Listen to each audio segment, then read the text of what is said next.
Yes. Good morning and God bless you. I am so happy to be here. My name is Alex. You're welcome to Beloved Ones. It's another wonderful day, and I want to thank you all for your comments, your likes, your sharing, and also for viewing it. It's an encouragement for me. I know you don't know how much grateful I am, but I want you to know that I appreciate all your effort and your time, and thank you very much. And for those of you that had birthdays, I want to wish you a wonderful and happy birthday, long life and prosperity. You have find peace, joy, and good health with wealth to take care of yourself and your family and to help other people. Have fun. So today I want to talk about love. The most powerful of things, yes? Love can be said to be the most powerful thing in the world. The only reason a person can die for lies or for truth is for love. The only reason a person can deny their family or reject their family and move on with a stranger is for love. The only reason that a person can die with the hope that you get to love them back, it must be a very powerful thing. And the reason I want to address this today is because so many things are going on. I hope they don't block this video, but it's going to be the truth. Because right now we are not so free to say everything that we want to say, but that doesn't mean we should not keep saying the truth. So many people have become homosexuals because of grief from love, pain they endured or they absorbed from loving somebody. A male person has loved so many people and has been hurt so many times that he feels that love doesn't exist. And then he says that women is not my thing anymore, I'm going to be with men. And a lot of women, it's very common, they've had relationship, some of them just one time, some of them twice, some of them 3 times, some of them even more. And every time they gave their best, their all, they were betrayed, they were abandoned, they were disrespected, they were used by a man, a boy, a guy, and they feel that love doesn't exist, or it's not just something for them, and they decide to be lesbians. So many things, so many reasons why so many people are giving up on love. Marriages are breaking up because of shortage of love. Families are breaking up because of shortage of love. It is in this generation that it is very common for a brother not to have communication with the sister or even regard the sister as a sister, because there is not enough love to even go around for his kids or his wife, let alone his sister. Kids don't really love their parents anymore. They don't remember them. They don't regard them. Parents don't give. They don't care about their kids anymore. They are busy with their work. Some people are so career-minded that they have no enough love to go around for anyone except their job or themselves. And it's not just about love, it's about the times that we are in. The Bible says that the perilous time shall come, and the love of many shall wax cold, and many shall be lovers of themselves. We are now in the times that we are lovers of ourselves.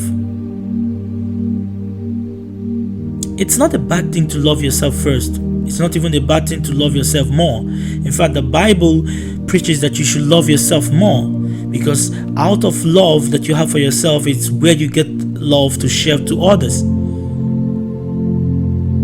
But being selfish with love for yourself alone is the problem, and it could be a sin.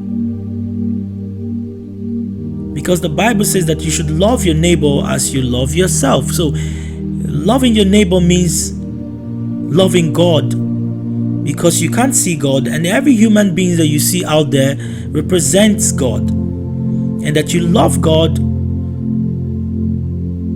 is you loving your neighbor. If you hate your neighbor, you cannot claim to love God. There was a documentary that a pastor made.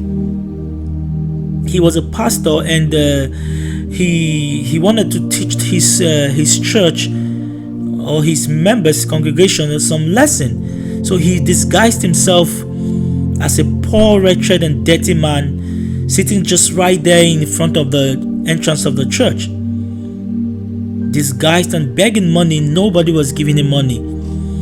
And funny enough, the pastor has been away for a while. Like, for example, he went to the camp to pray, so they were expecting him to come back, and he announced that he's going to come back that Sunday. So everybody was happy.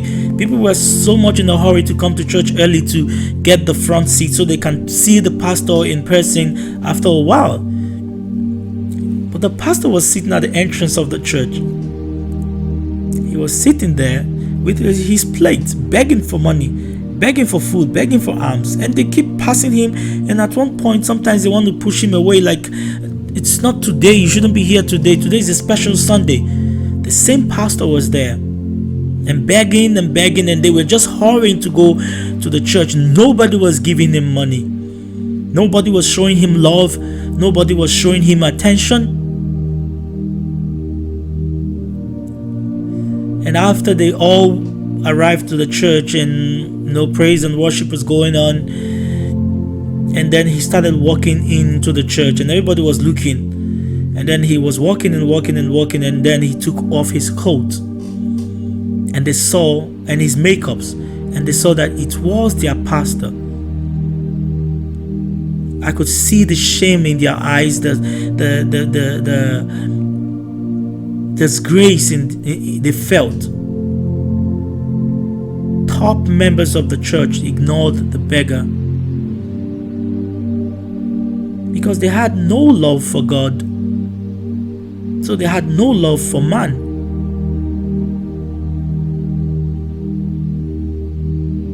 You know, some people are just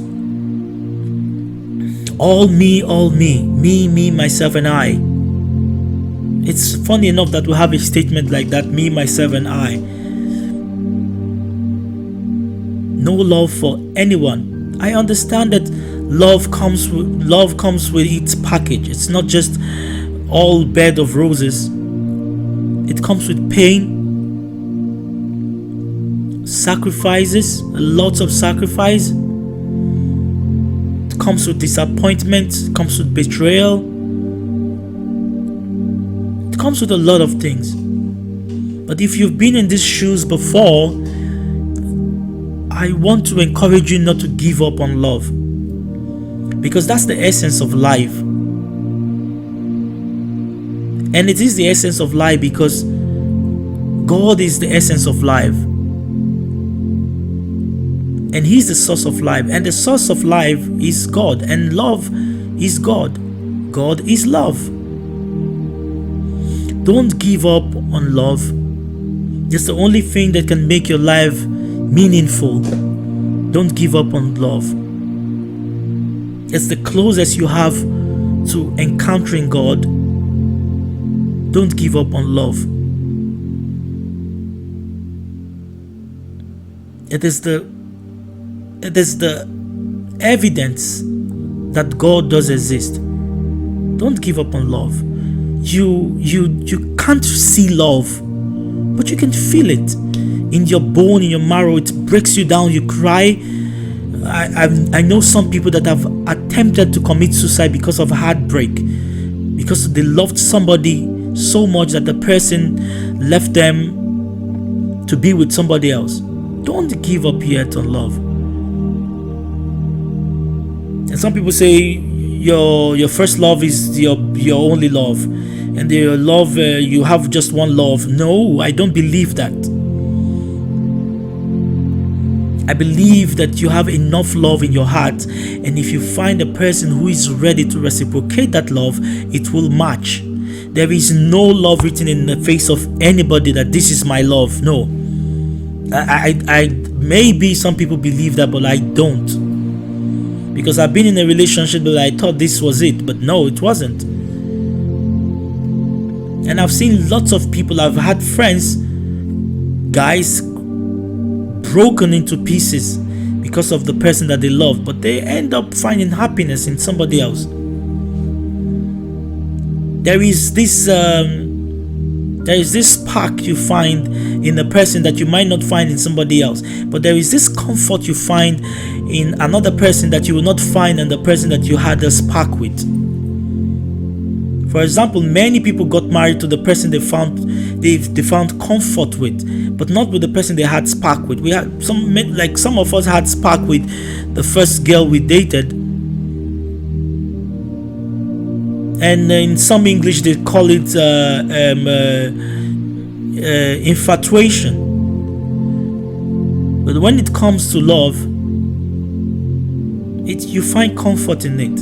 Like right now, I found comfort in my wife.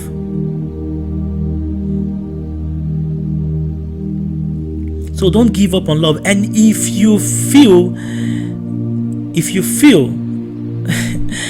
ever feel that you've been hurt too much for love, that love has destroyed you, set you back, and done all kinds of harm and hurt to you, think about Jesus. Think about Jesus. What have you done for Jesus? What have you done to him? Jesus has also been hurt by love. He's been hurt by love every day. He was hurt by love even before dying. His friends betrayed him. In fact, his tribe, the Jewish people, exchanged him for the worst criminal that they had at that time. They said, "Give us Barnabas and take him." And Peter betrayed him, denied him rather. And Judas betrayed him, sold him for money he couldn't even spend. So think about Jesus. Think about Jesus. He's one man that gave all. He gave everything for us. He didn't just die like Saint Valentine's story that we heard. He was beaten. He was punished. He was disgraced, humiliated, insulted, abused, stripped naked. He was embarrassed and dejected. And they made him carry that heavy cross to a place where he was to be crucified. And he was dead, and they still pierced him. All these things are symbolic to me. I feel like, do you understand what it means to die, to be already dead, and they still pierced you? It's like in a relationship where the person has done the worst to you, and they still come to take the only thing you have left. For example, a person who is in a marriage and the wife or the husband have done worse, kick them out of the house and all the stuff that they could do, break their heart, cheat on them, and still end up taking the only thing that they had, the child, that was the hope that they had. Jesus was dead, and they pierced him at his side to be sure that, oh, we need to be sure that this man is dead. If he wasn't dead, they would have broken his legs, because that was the Jewish tradition. You have to be dead before I think it was the Passover. So everyone that was not dead, they had to break their legs so they can die. Well, it was prophesied that none of his bones will be broken, so he was dead already. But to confirm it, they had to pierce him, and blood and water gushed out from his body. So if you feel so betrayed by love, if you feel so rejected by love, just imagine what the world is doing to Jesus till now.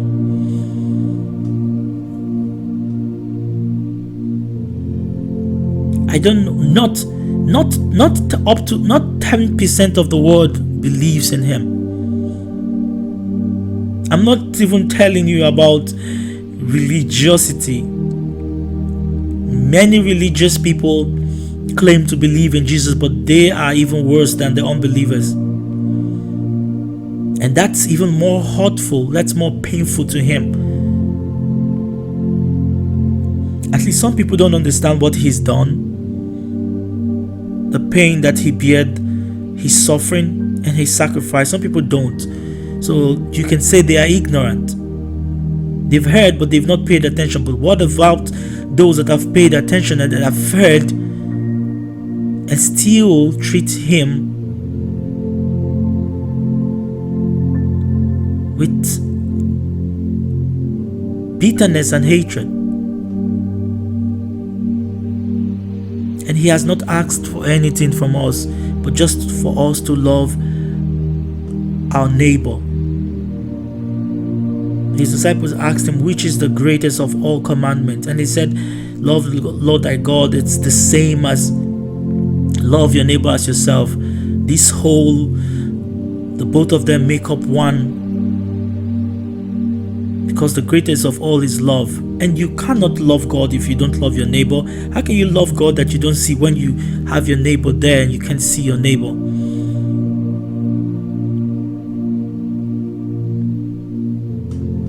I understand that people have hurt you, broken your heart, betrayed you, and because of that you react to that with anyone else that comes your way. Don't give up on love. It's a wonderful thing. Don't give up on love. Put yourself in the shoes of Jesus. He's still bearing our sins till now.